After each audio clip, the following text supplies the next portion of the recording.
ठीक है। तो सूरज की शुआएँ जो है ना पत्थर की इस साइड पे पड़ रही हैं। तो अस्सलाम वालेकुम स्टूडेंट्स, आज हमारा टॉपिक है temperature regulation in invertebrates. Student, जो इनवर्टिब्रेट्स हैं वो कैसे अपने टेम्परेचर को रेगुलेट करती हैं। इसमें 7 प्रोसेस हैं। इन प्रोसेस की मदद से वो अपनी टेम्परेचर को रेगुलेट करती हैं। तो उसमें सबसे पहला जो है ना वो टेम्परेचर जोन है। ये टेम्परेचर जोन जो है ना ये वाटर कंटेंट को रिड्यूस करता है। तो इससे ये फ्रीज़ होने से, इनका जो बॉडी है ये फ्रीज़ होने से बच जाता है। जो नेक्स्ट है, सम जो इंसेक्ट्स हैं इनमें ग्लिसरोल्स और ग्लाइकोप्रोटीन्स हैं और ये बतौर एंटी फ्रीजर्स काम करते हैं। ठीक है। बर्ड्स है ना, माउथ्स एंड बम्बल्स, ये जो है ना स्टूडेंट्स ये शेवरिंग करती है। ठीक है, फ्लाइट से पहले ये शेवरिंग करते हैं और अपने बॉडी को गर्म करते हैं। और जो नेक्स्ट है, इनमें एक मैकेनिज़्म होती है, ये इन मैकेनिज़्म की वजह से अपने आप को प्रिवेंट करते हैं ओवर हीटिंग से। ठीक है। और ये एवापोरेट करते हैं। ठीक है, जैसा कि स्वीट ग्लैंड्स होती है वर्टिब्रेट्स में, इसी तरह ये भी एवापोरेट करती हैं। और कुछ जो है ना orient themselves according to the sun, यानी कि ये अपना ओरिएंट करते हैं अपने आप को सन्स के मुताबिक। को ये समझा देता हूँ एक मिसाल से।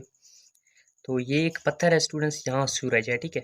तो सूरज की शुआएँ जो है ना पत्थर की इस साइड पे पड़ रही हैं। तो ये इंसेक्ट जो है ना वो यहाँ चल के यहाँ सूरज के मुताबिक अपने आप को ओरिएंट करता है। ठीक है। जो ही जो सूरज है ना ढल जाती है तो ये भी अपने आप ओरिएंट को तब्दील करता जाएगा। इस तरह जो है ना ये अपना हीट रेगुलेट करता है सन्स के मुताबिक। और जो नेक्स्ट इम्पॉर्टेंट पॉइंट है स्टूडेंट्स वो है colour. Colour as a great affects. ठीक है, यानी कि जो उनके ब्लैक सरफेस हैं वो सूरज की जो शुआएँ हैं उन पे जज्ब होती हैं, यानी कि वो रिफ्लेक्ट नहीं कर सकते। तो इस तरह वो सिर्फ सुबह और शाम के टाइम आपको नज़र आएंगे। तो स्टूडेंट, अगर हम बात करें सिर्फ वाइट सरफेस एरिया की, ये वाइट सरफेस एरिया है, ये हार्टर टाइम भी बैन निकल आते हैं, यानी कि दोपहर हो या सहपहर हो, जब सूरज की शुआएँ इन पे पड़ती हैं तो इनका जो सरफेस है वो वाइट है, तो इनको रिफ्लेक्ट करते हैं सूरज की शुआओं को। इस तरह स्टूडेंट ये जो कलर है ये great affects on the body. ठीक है, इन इनवर्टिब्रेट्स। ये स्टूडेंट कितने 7 पॉइंट्स हैं। सबसे पहले जो है टेम्परेचर जोन्स है, ये वाटर कंटेंट को रिड्यूस करता है। कोलेस्ट्रोल्स एंड ग्लाइकोप्रोटीन स्टूडेंट जो है ना ये बतौर एंटी फ्रीजर काम करते हैं। ये माउथ्स एंड बम्बल्स जो है ना ये इनवर्टिब्रेट्स हैं और ये फ्लाइट से पहले जो है ना शेवरिंग करते हैं। पॉइंट है, इनके अंदर एक मैकेनिज्म होती है जो प्रिवेंट करता है ओवर हीटिंग से। ठीक है। और जो फिफ्थ पॉइंट है वो एवापोरेटिव कूलिंग है, या एवापोरेट करते हैं लाइक वर्टिब्रेट्स की तरह। मैंने आपको एग्जांपल दी कि जो स्वीट्स ग्लैंड्स हैं यानी कि वो मैमल्स में भी पैदा होती हैं, वर्टिब्रेट्स में।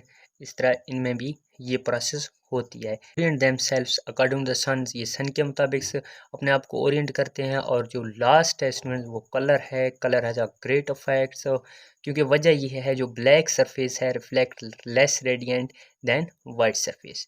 तो स्टूडेंट्स, ये आज हमारा टॉपिक हुआ टेम्परेचर रेगुलेशन इन इनवर्टिब्रेट्स। इंशाल्लाह हम next temperature regulation in birds and mammal study करेंगे। इंशाल्लाह मिलते हैं नए वीडियो के साथ, तब तक के लिए स्टूडेंट्स अल्लाह हाफिज़।